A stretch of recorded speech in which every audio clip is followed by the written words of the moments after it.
Welcome to the Fatherhood Chronicles. My name's Logan. I'm Caleb. Today is Chronicle 1, Episode 3. We got a new interview lined up for you guys. He is a father of 3 at only 23 years old, married for almost 5 years. I think you guys would really like to hear this guy's story, so stay tuned.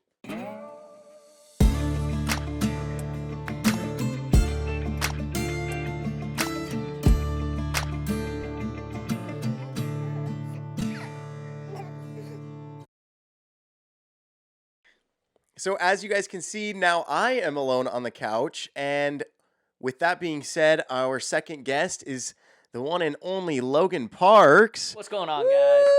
Woo! So, Logan, how are you doing? Doing well, doing well. Just, Awesome. trying to not fall asleep these days. Yeah, I get that. So, with you being in the hot seat now, tell us a little bit about yourself. Yeah, so, like Caleb said, my name's Logan. Father of 3, all girls. So I got a 4-year-old, 3-year-old, 1-year-old, and married for going on 5 years this May.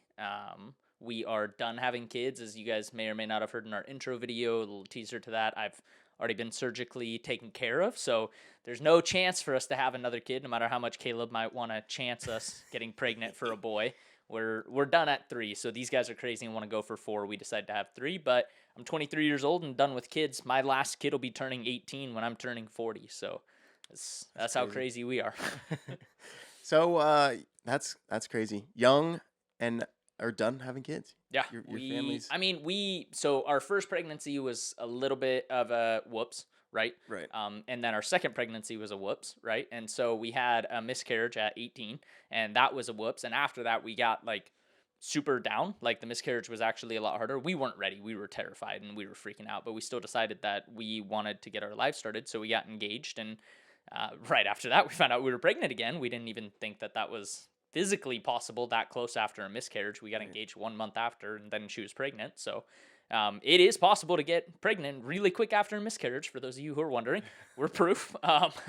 And so we had more of a shotgun style wedding. We had a month and a half engagement, and then we were married. And once our first was here, my wife and I went through a little bit of a rough patch during the first year of marriage and her pregnancy. And so when we got most of our stuff fixed marriage wise, we had the conversation of what does our lives want to look like, and we were like, it would be pretty okay having kids close together. Her doctor was not okay with how close together we had them, but we ended up getting pregnant 3 months post, or 2 months, or whatever the math comes out to, after my first was born. And so my first was born November 23rd, and my second was born November 03 of the following year. So they're 20 days less than a full year apart. Wow. And so they're actually less than Irish twins. And then after that, we decided we'd let her heal her body, go through the natural process. So we went a year. And then after that, we had the conversations of when are we going to want to have another. And we knew we didn't want to have 2. Like, we were both one of 2 in terms. So I have a younger sister, she's a younger brother. We knew that we didn't want the 2-kid dynamic. We wanted a bigger family in that. So we had the conversations of 3, we had the conversations of 4. And when we chose, we said, we'll try for a month. If we get pregnant, we're going to be done at 3. And if we don't, we're going to wait a couple years, and then we're going to do 2 more like we did my first 2, about a year apart. Right. And we were going to go through about a 4 or 5 year split gap, and then the other 2. And lo and behold, we got pregnant because we are fertile myrtles. So we had 3 kids under 4 years apart. Crazy.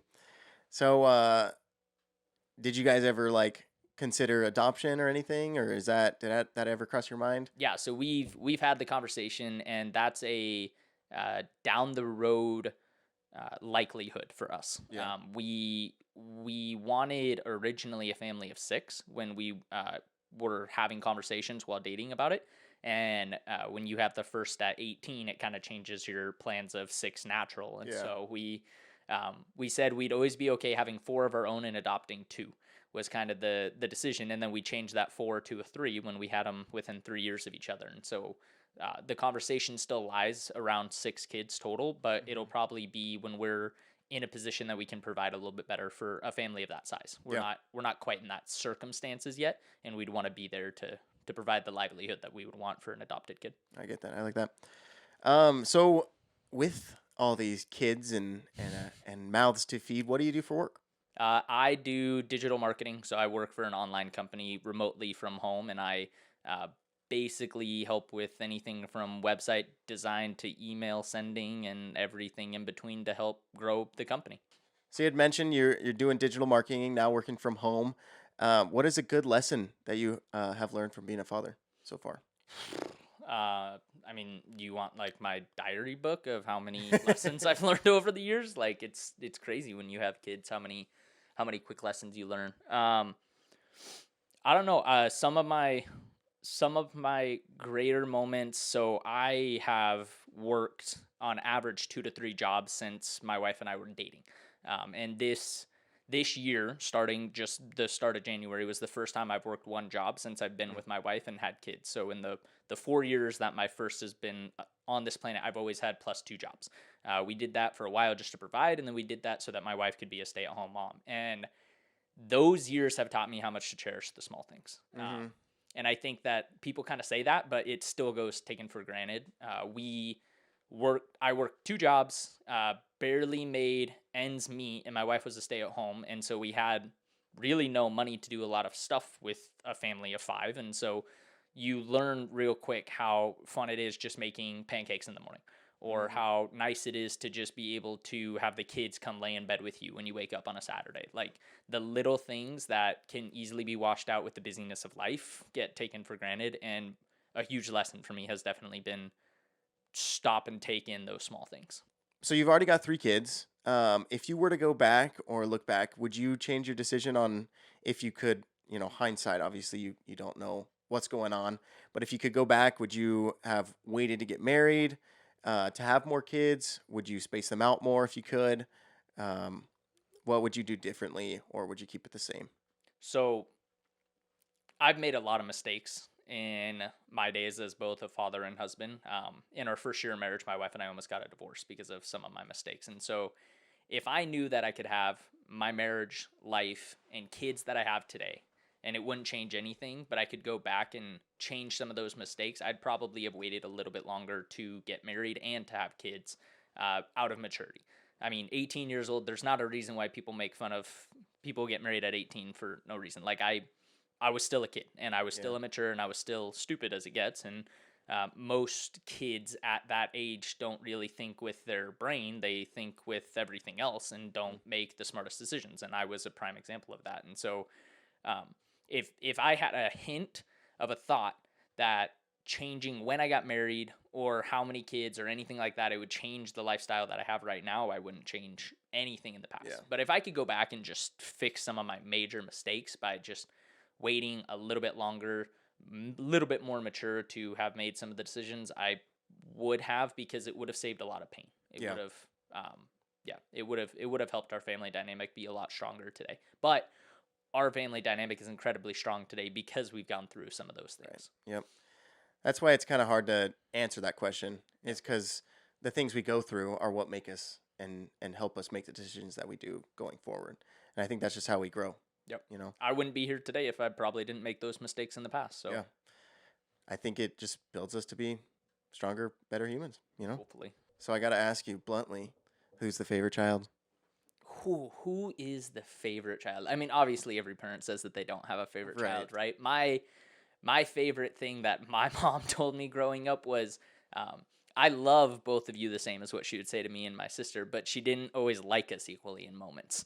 And it was always just based on which kid was acting up in a moment. And so it's not like a favorites thing, but it was more just one of those, like, you're definitely acting like a little pain in the butt right now. And so that kid is definitely more enjoyable to spend time with right Right. now. And for my wife and I think that my wife would agree, not favorite, but just the easiest kid to manage right now is our 1-year-old, because she's just at that stage where she's barely walking, she's barely crawling, she's barely eating whole foods.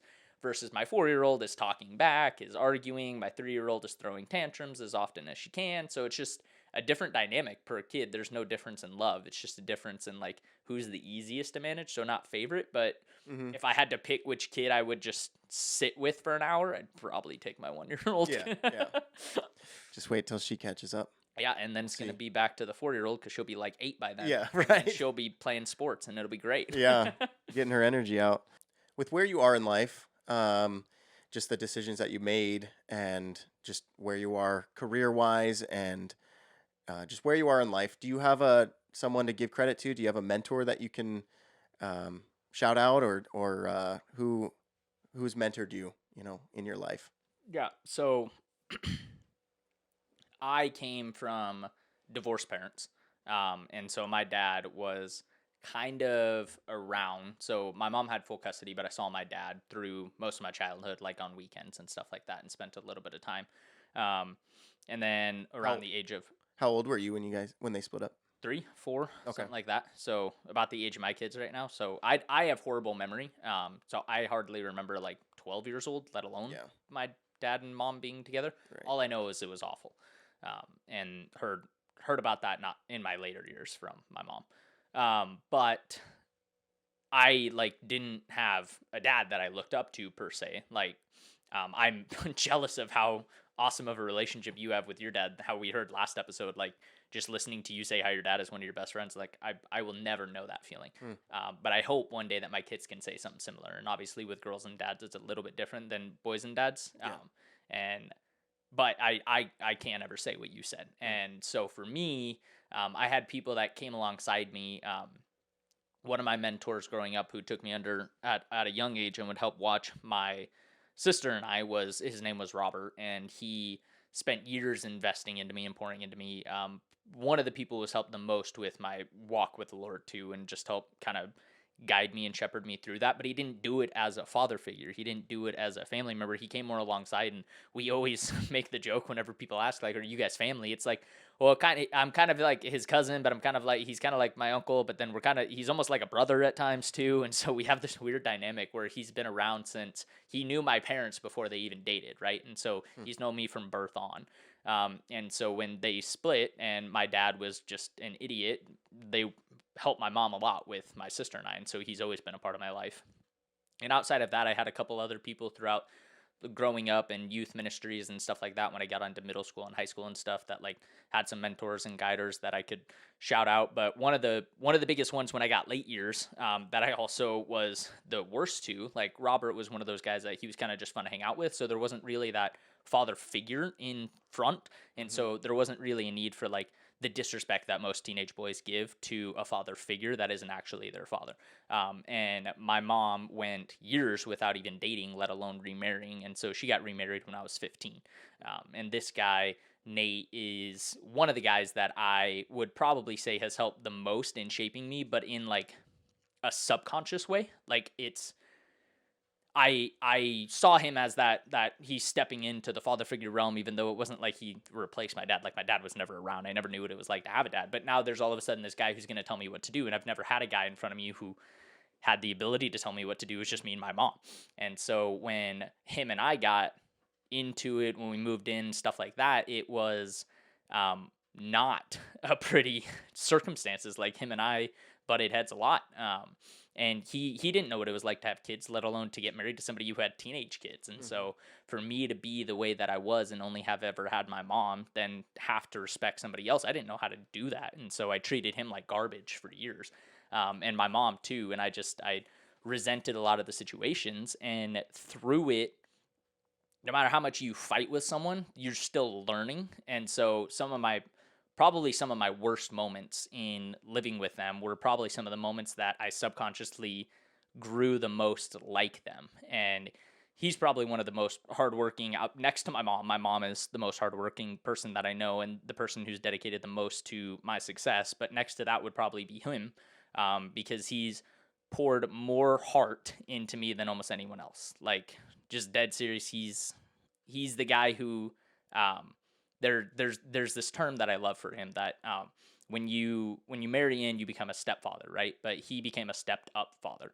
And it's a Mm. term that's described for somebody who filled a role or filled an empty hole for somebody and stepped into a situation that they were not designed for and were not called into, and they chose to make that decision to love somebody else's kid.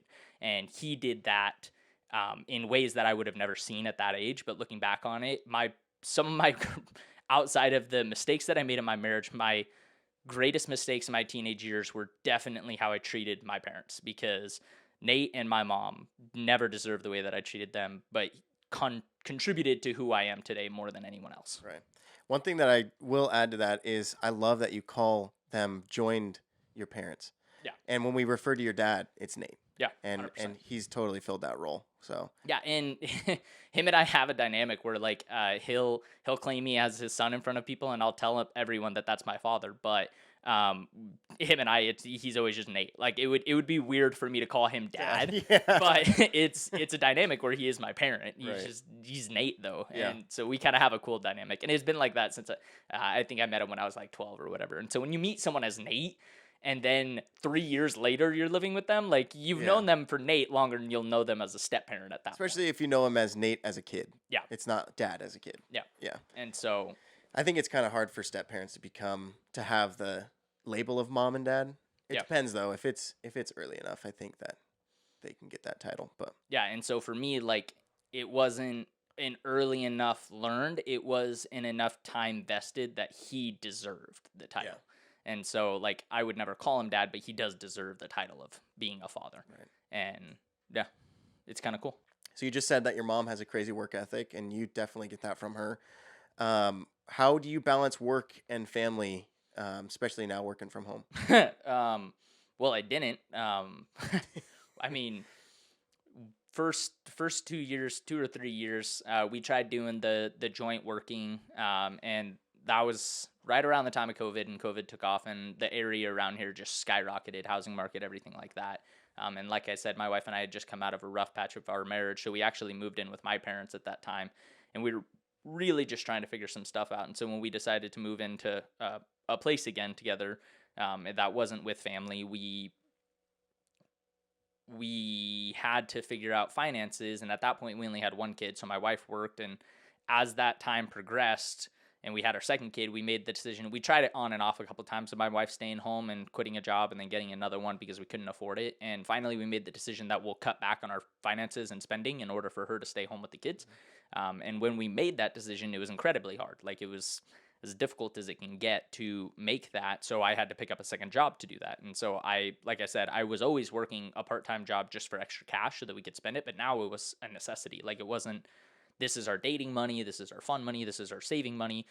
At this point, this is our food money, this is our gas money, and my other job is paying for our rent and our utilities, and we were dollar to dollar, paycheck to paycheck for years. And so my wife and I had the agreement very early on that if she's going to stay home with the kids, she's going to be solely responsible for things, and I'm going to work every minute that I can in order to make sure that she can be, because we'd rather have at least one parent who's always there than two parents that are there 30% of the time. Yeah. And so we made the decision that there's a lot of stuff that I missed very early on in my kid's life, but my wife was there for everything. My wife's never missed a first word. She's never missed a first step. She's never missed a first food. She's been there for all of it, all the time. And I have missed most of that. But I would do that again over again, knowing that my wife was there versus my wife missing one of those opportunities, because that would be harder for our marriage, knowing that she missed something than it is knowing that I missed something. And so how do I balance it? Well, I finally got to a position where I have a full-time job that replaced my full-time and part-time income.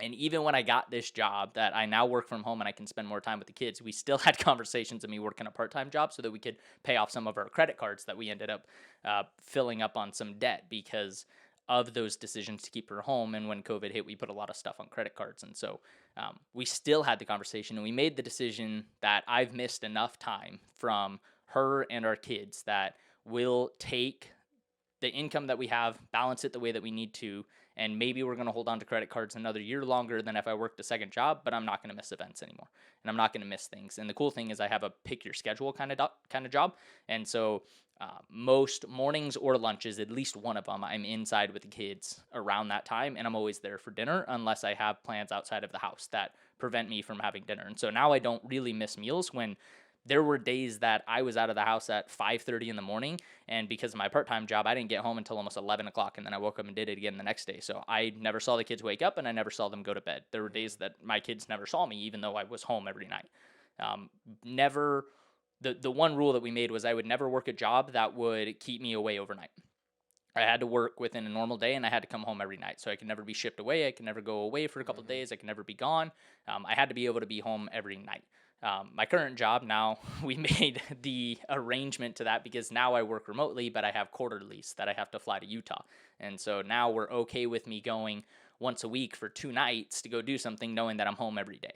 And it's a great trade off at that point. But early on, we made the decision that I just have to work within the 14 to 18 hours that I could in a day and then sleep whatever time I had left and wake up and do it again. And I did that for a long time. There wasn't balance, but my wife was home. We've never not had food on the table, and we've always had a roof over our heads. And that's what I'm proud to say is that there's a lot that I miss, but my kids never went without. Yeah. So with all of that, your crazy work ethic, where do you think that comes from? Did your mom, when she was raising you, were you up at a certain time for school? Was she just always in the hustle and bustle, and you saw that and you were around it? Like, how are you such a crazy workhorse? Yeah, so the two things that I would say contributed the most to it is my mom. And so my mom was a single mom of 2 kids, had a full house mortgage and everything like that starting at a very young age. And I always watched my mom work 2 to 3 jobs in order to provide for her family. And I never saw my mom. Like, my mom would be there as often as she could. She tried being there for any sporting events that she could. She tried always having weekends off so that she could spend time and be there for soccer and stuff like that as I grew up. And my mom did an incredible job at being there as often as she could. But I always watched her work at a young age until basically she met Nate and they got together and really serious. She was always working a lot. And it was incredible watching her work that hard. And so I think that I subconsciously grew that. And then one of the things that I decided, I want to say I was like 8 or 9 at the time. And I knew that I hated more than anything having divorced parents. Like it bugged me at a very young age. And so I told myself that I would never get a divorce. It's funny how the things that you say that you'll never do, you get very close to doing, or you do end up doing. So my wife and I almost got a divorce, but I'm proud to say that I didn't get a divorce. Yeah. But it instilled in me that family dynamic of not having a dad and then not having anyone around and having more babysitters or friends take us or family and not actually spending time with family. And so I knew how important the family unit was. And so at a very young age, I decided, well, the Bible says it and I don't want it. So I'm never going to get a divorce. I'm going to find the right person. At like 11 years old, I still remember I had like a math class or something. And we had to like sketch out like our future or something like that. Or not math. It was one of those classes in like 5th grade or 6th grade or something. And you like, what do you want your future to look like? And I was like, I'm going to get married at like 32 years old. I'm going to have enough money. I'm going to have like a 6-bedroom house. We're going to get married and we're just going to start popping out kids. And I'm not going to have kids or marriage until after 30 years old. And then I met my wife and that changed real quick. The right person does that. And so when I got with my wife and we were dating and stuff like that, and I knew that I wanted to spend the rest of my life with her, I knew that I wanted to work as hard as it required so that this marriage worked. And part of my work ethic was one of the things that started deteriorating our marriage very early on. And so we knew that we had to make adjustments when we decided to make our marriage work. And then after that, it was basically just, how do I make sure that she's taken care of? I'm always there for her. And I always make sure that I've provided in the way that I'm called to. And from that point forward, it's always been, if it's 2 jobs, it's 2 jobs. If it's 3 jobs, it's 3 jobs. If it's 5 jobs, it's going to be 5 jobs for the time. And I will work. And I've never had a hard time getting jobs. If you look at my W-2s, they're almost worse than my cars. Like the amount of jobs I've had is pretty insane. Yeah. But I've never had an issue getting a job. It's just finding the jobs that I've actually enjoyed. So I think we know where this answer's going, but what makes you the happiest in life? Time with family and friends. I'm a huge, kind of like your interview. I'm a huge social, like that's why you and I get along a lot because we love hanging out. I've always been, I make the joke that I'm probably one of the most extroverted people most people will ever meet. And most of the people who know me knows how true that is. I took one of those extroverted introvert personality types and they said I was the 99th percentile. Like you don't get much more than I am in terms of how I feed energy, how I hang out with people, how I socialize. Which is funny because like opposites attract. And so when my wife and I got married, we were the opposite. Like she was as introverted as it gets. I've worn off too much on my wife. Now she makes plans without telling me, and all of a sudden she's making party plans, and typically that was my thing, and she was getting mad when I was doing that because she wanted to have a quiet weekend, and I was like, oh, I already invited like 15 people over for a party at our house, and like we had like a 400 square foot apartment that we lived in, and we had like 15, 20 people over at times at that place because like we I was just a social, and I'm a host too. It's part of my Yeah. personality. And so I've always fed off of just spending time with other people. And it's funny now, my wife is the same way. She feeds that way.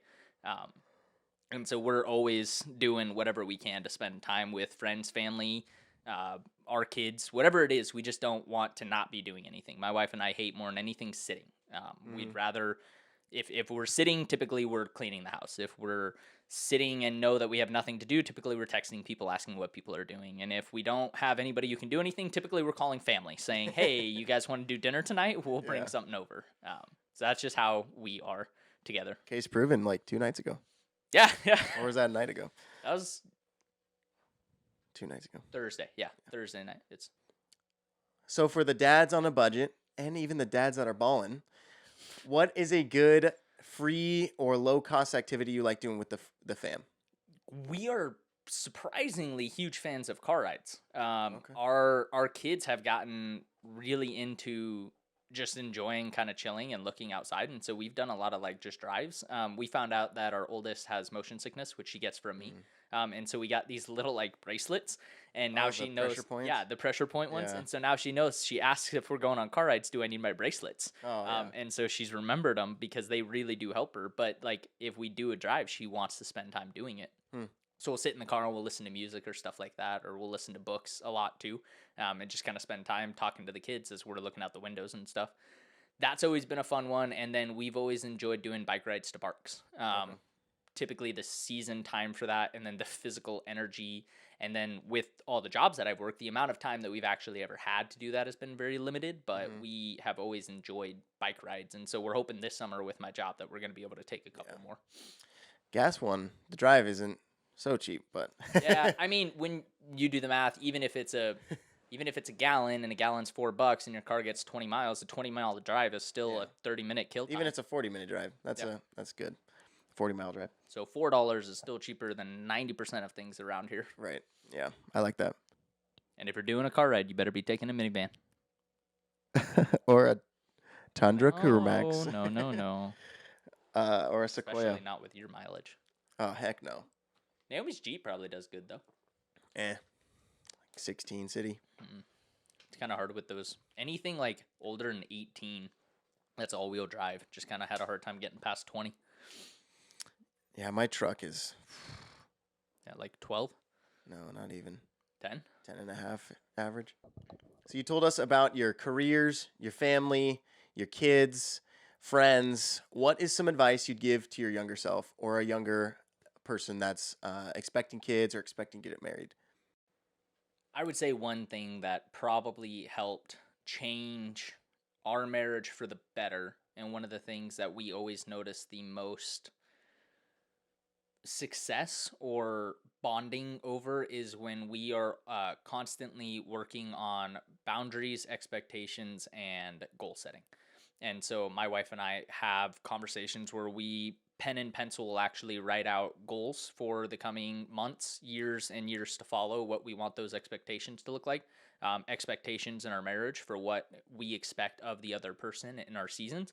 I think it's one of the things that's helped us very early on grow. When there are areas that one of us are weak in, we are able to, in a healthy, secure, safe area, say, hey, this is one of the things that I think would be very beneficial in our marriage, is if this is an area of growth for you.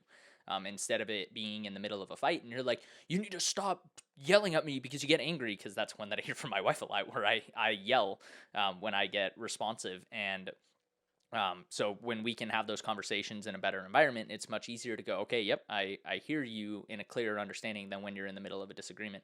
And then to follow that up is always boundaries.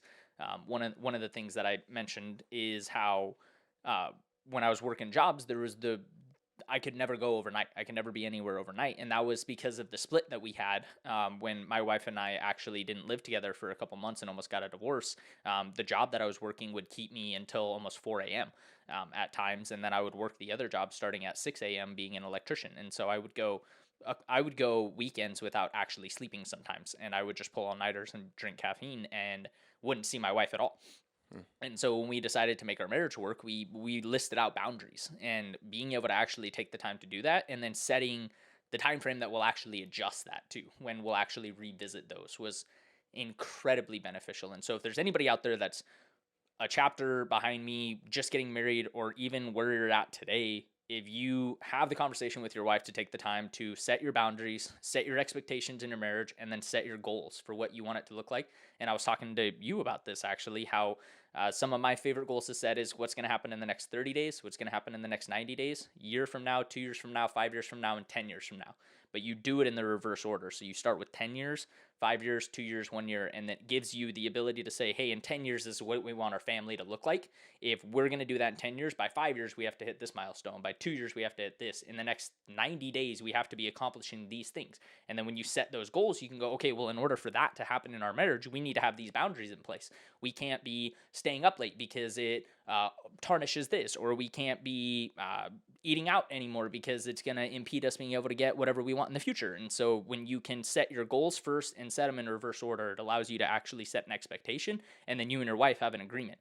And I think that that's one of the healthiest things that anyone can do. I think that that helps eliminate 90% of our fights is when we have those goals and expectations set, and it helps alleviate any tension and what the expectations are in your marriage. It's when you don't communicate those things and your expectations are internal. How can you possibly expect your wife to ever understand what you are expecting her to accomplish in your marriage if you don't actually tell her? Right. And so for us, that was a big thing when we decided to keep her home as a wife. We got in a lot of arguments because I had expectations on what she was going to accomplish with the time while she wasn't working and staying home with the kids. And I wasn't seeing what it actually took to be a stay-at-home mom. And so I was just assuming that I'd have a clean house and dinner and hot meal on the table. And anybody out there who has a stay-at-home wife knows that that's not how it happens. Especially when you got little ones, and especially when you got 2 or 3 to make it worse. Right. And so when we were able to sit down and have a conversation about expectations, I was able to learn a lot about my wife and how my expectations that I thought were fair were completely unrealistic. And that was one of the healthiest wake-up calls for me to be able to have a better marriage with my wife. So anybody out there, take the time, take your wife to dinner if it's what it takes, and make it part of your date night, and just say, hey, this is what I want to do for us to have a better marriage. I want us to set goals, expectations, and boundaries. What are the areas that our marriage is lacking in that we need to set better boundaries in order to help accomplish things and have a healthier marriage? Is that nighttime? My wife and I went through a big nighttime where she didn't feel like I'd spent any time with her, and every time I was working 2 to 3 jobs, and so I didn't have any time. So we set the rule that every night before bed we played a game together, and that was one of the, like, it was an expectation and a boundary. And if I didn't do that, it meant that I didn't spend time with my wife, and I wasn't allowed to not spend time with my wife. Like, I had to spend time with my wife, and that helped a lot with her at least knowing no matter how busy I am, I always made her a priority by the end of the day. And so anything like that, and your wife's going to tell you, believe me or not, she's not going to be afraid to tell you what you need to do as the father and the husband in order to help with that marriage. And if you're to the point, my wife and I have decided that we're going to have these conversations with our kids too. We're going to actually be able to sit down and make these plans and goals with our kids and figure out what they need and what they want to see happen in the next coming years and stuff like that. So if you got kids at that age, have those conversations with them as well. It's going to be game changing on your family dynamic if you actually take the time to do that with your wife and kids. I like that. Well, Logan, thank you for your vulnerability, for your answers, for your words of wisdom. Maybe young, but I got a couple things that I've learned over the years. Yeah. So thank you guys so much for watching. If you liked where this podcast went and the vulnerability that we showed, we got a lot more guests coming and a lot more episodes like this coming in the future. So please consider subscribing and like this video down below. Comment down below some of the advice that you have for younger guys that are getting married or having kids. And thank you guys so much for watching. And remember, keep fighting the good fight.